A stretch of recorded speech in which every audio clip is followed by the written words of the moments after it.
1 Corintios capítulo 1, versículo 22. Porque los judíos piden señales y los griegos buscan sabiduría, pero nosotros predicamos a Cristo crucificado. Habíamos visto en el video anterior la dificultad judía para creer por seguir el camino de las señales. Hoy veremos la dificultad griega para creer por buscar sus conceptos de sabiduría. Recordamos a los griegos del primer siglo. Cuando vemos el panteón de los dioses griegos nos damos cuenta que tenían muchas divinidades. Su concepto y filosofía de la divinidad eran los titanes, los dioses olímpicos, eran muchos y eran poderosos. Por el contrario, el apóstol Pablo venía y les predicaba un Dios crucificado. Esto no cabía en su lógica ni en su concepto de divinidad. Desecharon el evangelio y lo tomaron por locura. Hoy en día sigue esta tendencia de desechar el evangelio y tomarlo como locura, la fe y el mundo espiritual, porque no llena criterios de razón en ciertas personas y en ciertos círculos académicos.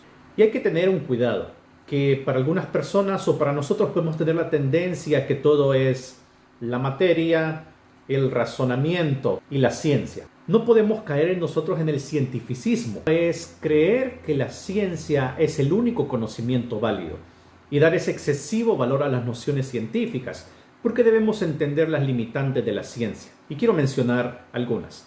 1. La ciencia no tiene todas las respuestas. Tiene muchas preguntas y siempre las tendrá. En segundo lugar, la ciencia es incompleta, por eso es cambiante y es perfeccionable. Y en tercer lugar, que como la ciencia se basa en el método científico, en la observación y experimentación, no puede abordar directamente a Dios.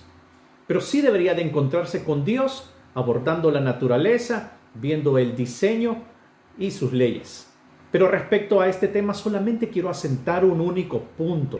El hombre no es solo materia, el hombre es espíritu. ¿Cómo sabemos y entendemos esto? Principalmente por la noción del bien y del mal en la conciencia de los hombres. Esto no corresponde a un mundo material, esto corresponde al espíritu del hombre.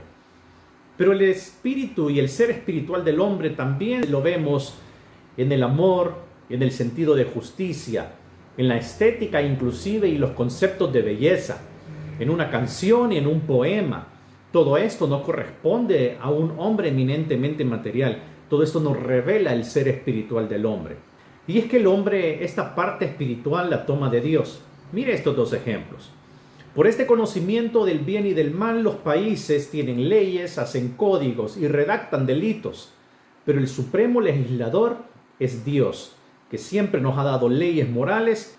El segundo ejemplo es que cuando vemos el amor familiar, el amor natural de los padres hacia los hijos, este es un bien espiritual, tomado de Dios, por supuesto, porque Dios se nos presenta como el Padre eterno. Entonces el hombre es un ser espiritual y su fuente es otro ser espiritual que es Dios. Sería una contradicción que una persona renuncie a Dios y renuncie a la fe por considerar que son cosas espirituales y por tanto locas, pero que se queda con la justicia, el amor, conceptos de belleza que también son del espíritu del hombre. Si rompemos de esta manera y tomamos esa elección, en realidad estaríamos también atentando contra la ley fundamental de la coherencia de los pensamientos y el principio lógico de no contradicción, porque desechamos unos bienes por considerarlos espirituales, es decir, la fe y Dios, pero nos quedamos con los otros bienes que también son espirituales,